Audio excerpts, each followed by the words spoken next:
welcome to Success Studio Live. This is a LinkedIn live show that goes and airs on LinkedIn, but also YouTube, Twitter, and Facebook. So let us know where you're watching from because it could be on a different platform. Are you on LinkedIn or on your Facebook? Let us know where you're tuning in from. And let us know actually, in the comments too, where are you located? What state if you're in the United States? What country if you're outside of the US? I love hearing from people from all over the world. It just always makes me smile. So feel free to share in the comments where you are located and what platform you're watching on. So we've got Marco tuning in. Thank you so much, Marco. And Shiny James from Boston is here. So we already got people watching, already have people tuning in. Today's topic is a special one. So for that, I have a special guest, and her name is Milena. And you were an award-winning marketer at one point in time, and now you're doing something completely different. But the theme of our show today is slow down to speed up. And I would really like your insights, Milena, as far as what that means to you. Take us through a little bit about, your journey, your background, and where you got today. But what does it mean to slow down to speed up? What is that all about? Thank you, Tara. I thank you so much for having me on your show. I'm super, super excited to connect here with everybody. For those of you in a snowy area in town, in the country or in the world, I'm a little jealous because I'm in sunny, beachy. So I'm on the beach, so I'm missing the snow because I used to I'm live in jealous of Lake you. Tahoe. Yeah, we always want what we can't have, right? Isn't that the So truth? I know. I'm a marketer by career, by education, and I did 20 plus years in marketing. Ended up working for a media company. Then I was a marketing director for a ski resort, and then started my own media agency. And I had a blast. I love marketing, still do. I love that creativity element of marketing.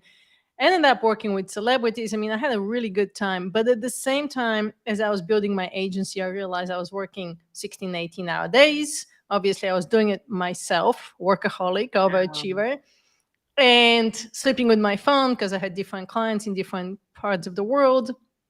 And it started to, obviously, at some point in time, it starts to impact your health, your marriage, your relationships, all of it, right? And it doesn't necessarily mean that you're happy or you have peace of mind. So I was stressed out, anxious, depleted pretty much. Was I really burned out? I don't know. I was never diagnosed as burnout, but I knew that I wasn't fulfilled. I was missing more. I was missing more purpose, more meaning, more connection with myself, with my soul, with the world, and a bigger purpose in life. And so at some point in time, I went and studied with Human Potential Coaching Institute to kind of, I wasn't planning on coaching. I was planning on upgrading my own psychology and biology and figuring out how to elevate my well-being from all aspects, which led to an 8-week mindfulness program, which really flipped my brain on. I mean, it was just like somebody flipped the switch on, and all of a sudden I realized that you slowing down is the way to speed up. It is really, and then I dug into neuroscience and all these studies that show that when you're more aware, when you're more connected, when you're more present, you can be more effective, more fulfilled, more focused. And so all of that led to me to start on hustle. Wow, that's fascinating. But I'm still kind of shaking my head. You were working 16-hour days. So most Wow. people probably put in, probably a lot of people put in about 70 hours a week. If you have your own business, you're probably working on weekends. I think the only night I allowed myself to take it off was Friday night, because we would make dinner with my husband and watch a movie, and then every other night I worked. And I think a lot of startup founders, a lot of entrepreneurs do that. But thanks to technology, a lot of people who also work for somebody else are constantly on, and it's this anxiousness that comes with that, that we're never disconnected fully. We're constantly, I was just reading some studies that say we think about work for at least 5 extra hours a week when we're not at work. But in reality, we think about work so much of the time. And I had to figure out, look, mindfulness and meditation is great, but if you tell a high overachiever to sit down and meditate, it doesn't come very easy, right? And so Yes. to figure out a different way to disconnect from work, and that is the play component of a hustle, how to increase your leisure time so you can actually mentally detach from work and come back refreshed and rejuvenated. That is so key because I try to quiet my mind. Do you relate to that? And it is hard, as a high achiever. We're always turned on, we're always tuned in, we're always thinking about something work related. It's so hard to get out of it. But it's also really important to slow down because that's when really the clarity comes to you, I feel like. Don't you think? Well, when I say slow down, I think it's important to know that everybody needs to find their own tempo, their own rhythm. What's slow for me may be fast for you. What's fast for you may be slow for me. But it's just a Mhm. question of working with your own biorhythms, knowing when you're creative and focused and can do the deep work, and then knowing when it's okay to take a break. It's okay to recharge. And again, everybody's going to be different in that area. But when I look at the neuroscience and I look at the studies and I look at all the everything points to the same thing. 4-day work week may work great for some people, but if you're running your own business, maybe you need to work 4 hours a day, which is where your deepest, most creative work is happening anyway. But somehow we talk ourselves that more is always better, and so we end up working all the time. Or you bring the employee, you start a business, you go, I can't deal with corporate anymore, I'm going to start a business. And then you bring that employee mentality with you, which basically says you have to work more, you have to perform all the time, and creativity, innovation, um, deep work only happens when you can be fully present and not be sleep deprived and exhausted from the day before. So we just need to be a little bit more in tuned. Absolutely. And Shiny James has a really good comment. So her strategy, which Shiny, thanks for sharing that because I may borrow that.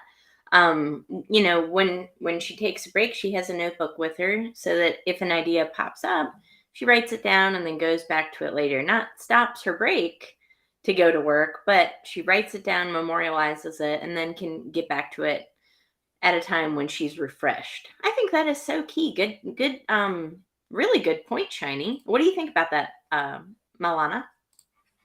Yeah, absolutely agree. It's these moments of disconnect connection, whether you're in the shower, taking a walk, or Yeah, relaxing, staring at the sky, when you activate the default mode network, when you actually have the aha, that shows up. And this is part of like slow down to speed up. There's actually a study, I'm trying to find it here, that's it had to do with companies, but it was a study of 343 businesses conducted by the Economist Intelligence Unit that's discovered that when companies are go go go, constantly trying to get on edge and constantly competing and going fast fast fast, they compare these companies to the companies that were able to slow down, pause for a few moments, say, are we really on the right track, are we chasing the right initiative, and discovered that the firms that slow down to speed up improved their top to bottom lines, averaging 40% increase in sales and 52% higher operating profits over a 3-year period. And that's why companies like Google and Facebook and all these tech giants mhm. are realizing the power of slowing down to speed up and giving people a chance to just work on their own projects, passion projects, whatever it is. And that's where 3M. I mean, a lot of great ideas have been born in these periods of slowing down. Absolutely. And it's I liken it almost to, multitasking. That used to be the glorified thing, right? Can you multitask? Can you multitask? But really our brains aren't wired for multitasking. And when we do that, we're diluting our own abilities and capabilities. And I used to pride myself on it, you know. I used to say, "Oh, I'm the best multitasker." No, I wasn't. Nobody is. Because honestly, you're the best mistake maker if you're just a multitasker. Because you're gonna end up redoing work and duplicating things, right? So busy does not mean productive, does it? It does not at all. And, to your point, multitasking, I mean, I think we used to put that on resumes, but Yeah. multitasking decreases your productivity by 40%. There is such thing as cognitive context switching, in which, while you're switching from one project to another, your brain is still thinking about the old project. And so you're losing all that momentum and all that attention. Really, it comes down to attention, right? Where if you're working in deep work in a state of flow, you can be something like 500% more productive. So you can get all your work done on a Monday and take the rest of the week off and still get more done than if you're multitasking. So these days I'm chasing a lot more deep work and flow, and kind of getting into the zone, as opposed to multitasking. Yes, and David Cause is chiming in. Multitask is doing several things half right. Amen to that. That is so Totally. true, right? So again, it's not one of them is effective. I would rather have one piece of work done at the end of the day that was stellar than five pieces that look like, they're halfway completed or half right. So And that excellent. mattered, right? The work Yeah. that mattered, as opposed to we try to do all these things that are like, oh, I answered 10 emails. But Yes, did exactly, that really exactly. matter? But Exactly. that That is takes so time. true. That takes time to pull away and put and look at all the work, because we all have a lot of to-do lists, right? I actually Yeah. don't have a to-do list anymore. Some days I write things on a little post-it notes, but our brain knows what's most important. So I used to have 40, 50 tasks and to-do lists, and I just don't do that anymore. I kind of know what's important and focus on that. Absolutely. And everybody's different, but we have to listen and acknowledge of what's working for us, right? Lanika Smith here has a great point as well. Working with your own biorhythms to find out what works for you in order to be the most effective. I think that is absolutely key. No two of us are the same, so why do we all have the same approach to everything? We have to find what works for us, what makes us the most successful, creative, whatever. Um, Otherwise, we're just living up to somebody else's, you know, expectations, right? We have to find out what works for us and dial it in to help us become more successful, so that we don't burn out, and so that we don't have so many things on our plate. But ultimately, it's being, I think this was keyed in a little bit ago, but just being present minded. Yeah, and knowing how your own energy works, right? It ultimately comes down to optimizing your energy. So, I did a lot of training in biohacking and how you can sustain that energy for longer periods of time. And so it comes from different sources. It can be what you eat, how you exercise, how you sleep, how you hydrate, and it does come down to considering yourself an athlete. And since I do a lot of kind of active sports outside of work, I see that comparison all the time. If you look at athletes, they train and they rest, and it's the same thing here. We work and then we don't rest. So we need to bring that rest, active recovery, knowing what to do. Because and this is the one thing I discovered actually in my research: Hmm. passive leisure time versus active leisure time. So passive leisure time being the thing we normally gravitate towards to numb ourselves and our stress. We reach to drinking or drugs or hang out on the couch, social media, which are all kind of numbing behavior, versus active leisure time where you can do something creative, a creative hobby, or do something. There was a study that showed that people who do the absolute opposite of what they do at work actually helps them recover and rejuvenate and increase their creativity. So if you're dealing with spreadsheets all day long, maybe you want to do something more on the creative side. If you're passive and sitting all day long, you want to do something that's more active. And that in the zone state that we talk about, that flow state, is ideally what you can achieve outside of your work hours, which means you can mentally disconnect from work, which means you won't burn out. And so this whole idea of increasing your leisure time so that you find something that completely engages your attention and it's active play. Like in my case, what changed my life was kiteboarding, because I had to get so focused on kiteboarding because I didn't want to die, because it's a dangerous sport, that I couldn't think about work. And I had done everything else before, yoga and meditation and mindfulness, but your mind is a tricky thing. So if you find something you can do that it involves all of your attention, then it puts you in that flow state, which increases your well-being, which flow drives more flow, so you can replicate that at work. And that's a deep conversation we can go down the road. And I I see love that. David is in that Yeah. area as well. Awesome. Yes, absolutely. But it's interesting though. See, I didn't think about that active play, right? That active creative time. It could be playing a musical instrument, it could be painting, it could be designing it, as long as it's something different than what you typically do. And I think that's important. It kind of gets both hemispheres of your brain working at the same time, right? And engages different areas of your brain, which again can help you just again be more better at what you're doing, right? So Yeah, David, I just yeah, want to be. absolutely.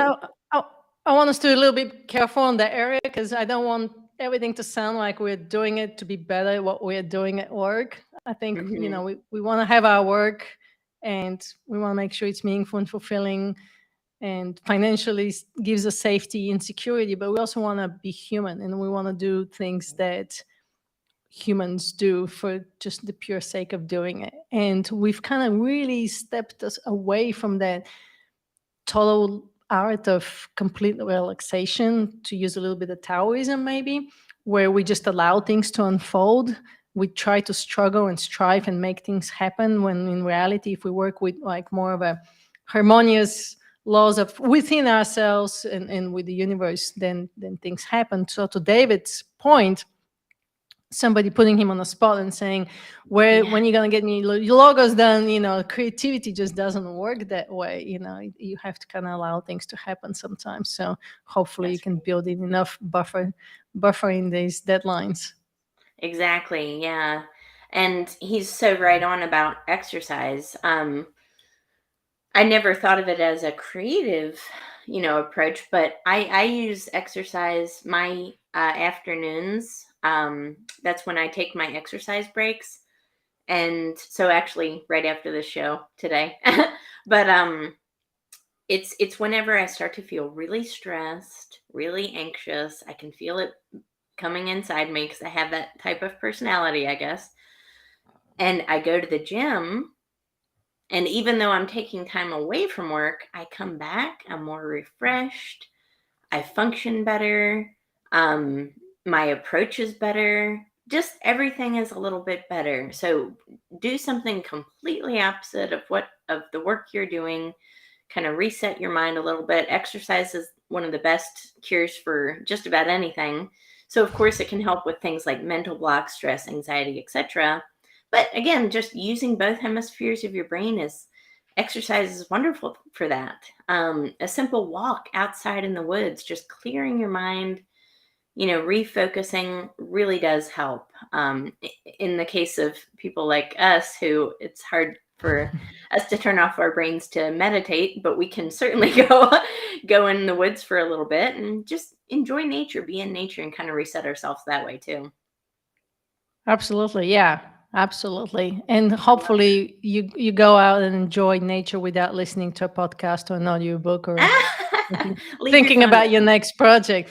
Well, yeah, I mean, the whole idea is to give your brain a break, right? So Yeah, um, we tend to be information junkies, and there's some great information online, but we're constantly filling our brains with information, and we disconnects us from our ability to just listen to our own thoughts, to our own intuition, to generate ideas on our own, because we're constantly bombarded with information. So we need a break from that too. absolutely. I love that. But how did what was the catalyst for this change? Because, you were an award-winning marketer. super passionate about it. You still love it. There's still a part of you that loves the craft of it. But what was that catalyst? What was that breaking point for you? Was it a specific day or time? Did you just say, "All right, no more," or what was a little bit of the backstory behind that? Yeah, I mean, there were two moments that kind of stand out. One is I was in Toronto for the grand opening of Madonna's Heart Candy Fitness, and she was my client, and I worked with her team, and she was opening exercise chain primarily outside of the US. And leading up to that event, obviously we were working crazy long hours and giving it all and putting everything we got into it, including my team. And it was cold Toronto. We were in the health club 3 days prior to the grand opening, and I met Mr. Brainwash. I don't know if you know Mr. Brainwash. He's a creative Mm-mm. guy. He does kind of murals, and he was painting a mural in the gym. And I really got attracted to his creativity, and he's just kind of easiness, easygoing. So him and I went to lunch together, and he asked me. He said he used to have this phrase, "Oh, life is beautiful," and I said, "Yeah, life is beautiful, but all I do is work." And he said, "Well, who are you without it doing?" I was like, "Oh, hang on, let me think about that," because I've been just doing, doing, doing, doing, doing, doing, and I really have an answer for him. And so when we were coming back on the plane, I did a little kind of live dashboard and kind of main areas and put work, life, health, relationships, fun. And I was pretty good on work. Money was okay. I mean, I'm not rich, but it was I have a fairly humble lifestyle, so it was okay. And love, relationships, health, and fun were definitely in the red.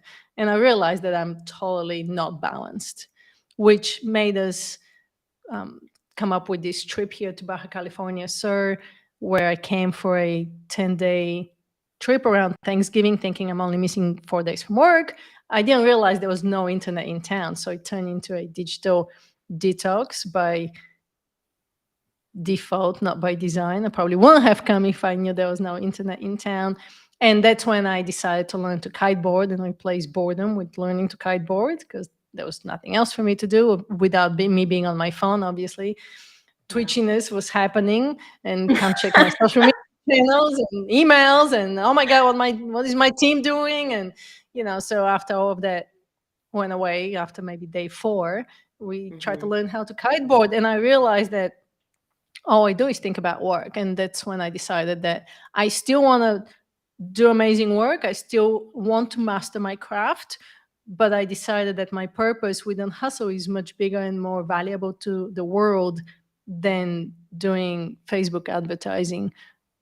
So I decided to, change careers. And that's how On Hustle came about. Wow, what an amazing story. So you were not aligned, basically, right? So you I were was pouring, not aligned. Yeah, yeah, I you was were pouring misaligned. all of your heart, all of your energy, all of your soul into your work.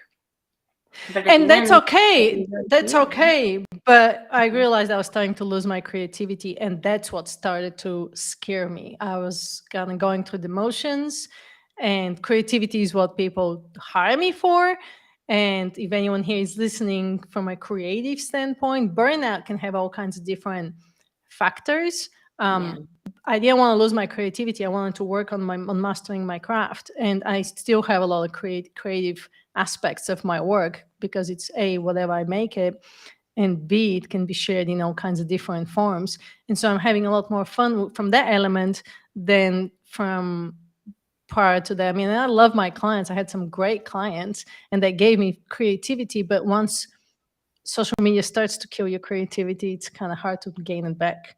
And I just decided not to compete with algorithms, but rather, help people reclaim their souls and their lives from this hustle culture, which is too prevalent in our society, unfortunately. That's exactly right. Exactly right. So I feel like, the main importance is to find something that you feel it makes you feel purposeful, right? And that could look something different to everybody, but makes you feel purposeful, but gives you fulfillment. Don't you think? You have to Yeah, find something that fulfillment you is a big love. one. Yeah. Purpose and fulfillment are a big one. I think there's a lot of fear from people that are in a career and don't want to upset that path for primarily financial reasons. There's a lot of fear that comes with it. And obviously, it's not easy to do in the American society because health insurance are expensive and education expensive, and you've built some kind of a home nest that you don't want to disrupt. And so there's a lot of financial fear, and it's not easy to pivot careers. But if you get aligned with your values to seek that purpose and that fulfillment, you can still find meaning and fulfillment in work. Maybe it's just different kind of work. And Yeah. when you find that alignment, so much more abundance comes with it. But we talk ourselves out of it. You know, our brains are very good at spotting dangers, and so all of a sudden your brain's going, danger, danger, don't change jobs. But in reality, is you will kill your career if you, like David, if you're already burned out, and that is your career. I mean, what do you think is going to happen? Eventually, that career dies, and so you're better off taking a pause and saying, okay, what are my values? What is my health? What do I really want out of life? We know life is short. Both my parents died pretty young, so that was really obvious to me. And what is all the chasing of success for when we don't know what success is? Because success can be also very individual, right? So Yes. I moved to Baja so I can kite, wing, mountain bike, and create from a place of abundance and rooted in my own values. But not everybody's going to do that. But you can find what's aligned for you so that you can live in a place you love, surround yourself with people you love, and do the work you love, and abundance follows. See, that is so key. Absolutely. I'm right there with you. I'm not on the beach yet, but I'll be there soon. And I can't wait to be one of those just digital just nomads, right? Just travel and live that life. But you're right. It's about coming from an abundance mindset and focusing on you, focusing on what you want first, designing and engineering the life that you want. Everything else will follow after that. But we can't design the career we want and forget our life. We can't design the salary we want and forget what matters most to us and what's most important. So we have to keep those core values in mind first. And you hit on something very key that I want to bring up because the theme of the show is success. Success looks different to everyone. To everyone. Absolutely. You have to find Absolutely. what it means to you, don't you think? Absolutely. My success is going to be completely different version on your success. But Yeah. we need to find that time to reflect, to think, and to create that version of success instead of constantly falling into what people or society or your boss or your parents told you success is. And I Yeah. don't look at, I've lived in 3 countries and I've had 2 careers. And who's to say I won't live in 6 more countries, or have 3 more careers? I mean, we're not tied to just one thing. So to your point about personal branding, your branding is you, and you can take it in any direction you want. But you change careers as well. Yep, absolutely. And I know that developing that personal brand, no matter where I go in life, no matter where I decide to go, what direction, I'll have that brand to fall back on. And ultimately, it's not a company that people follow and are loyal to necessarily. It's that leader, right? So in our case, it was developing that personal brand. Now we can take that and just kind of go wherever we want to with that. And that's so key, so fundamental. If you learn nothing else from me but the fact that everybody needs a personal brand to mitigate risk and to just because we don't know what the future holds, right? But you have this personal brand set up so that it can set you up for continued success for the rest of your life. That's what it's all about. It's just about building that legacy, right? Um, but such a powerful talk, such powerful information shared today. And I really think, especially in this country, in the United States, we're hustling, we're grinding, and it's glorified. But is it productive? Is it making us fulfilled? Is it leading us to self-satisfaction? I don't think so. If you Well, look at Americans the are mental, unhappy as they've been in 50 years. yes, So happiness is in decline in America. Other yes, countries work fewer hours and they're happier and more productive. So if you dig deeper into these numbers, the stats show otherwise. And what's even worse is maybe we're productive, but somebody else is making money. So that we keep working, but somebody else is building wealth. So yeah, things are not aligned the way they need to be. exactly, exactly. And I know that, there's mental health is, um, it's on the rise, and we conditions are on the rise. Things like you said, depression, anxiety, suicide. These are serious things that we really need to be conscious and cognizant of. And even something as simple as just losing our creativity, right? Especially for people like David who are in a creative field, we can't afford to lose that creativity, because ultimately, what do we have, right? We have to have that. We have to understand those things and be conscious of that. So I think this added a lot of value today. But I would love, just a closing thought. If you had any closing thoughts or ideas that you could share based on your experience or anything other than that, with us today. Yeah, I'm gonna be doing a free training next week, actually, on the 24th, Oh, on four great. burnout mistakes you may or may not know you're doing. So if anyone wants to continue the conversation there, be great to have you there. You can register on my website. And for you, I wanted to offer you, I'll be doing a retreat here in April. So if you want to check out the beach for a week, or uh, slow down a little bit, rethink your business, and recharge, recover, then it'll be great to see you here with Yeah, a few more because people. you called me out on our last little Zoom call. Immediately when I got on the Zoom, I was already stressed. And you said, "Oh, we're starting with this already, aren't we?" I remember you said that, and I said, "Well, I'm talking to the unhustle lady, and I'm hustling." We all have to hustle every once in a while, but can we hustle slowly? Can we, hustle slowly and find that time to unhustle? Because we need the yin and the yang, it's just we Yeah, need that harmony and balance. I love that. But yeah, you called me out. I won't forget that. You said, "Oh, are we starting off with this immediately, are we?" And I said, "Oh, geez, I forgot who I was talking to." Yeah, I'm pretty That's so direct. funny.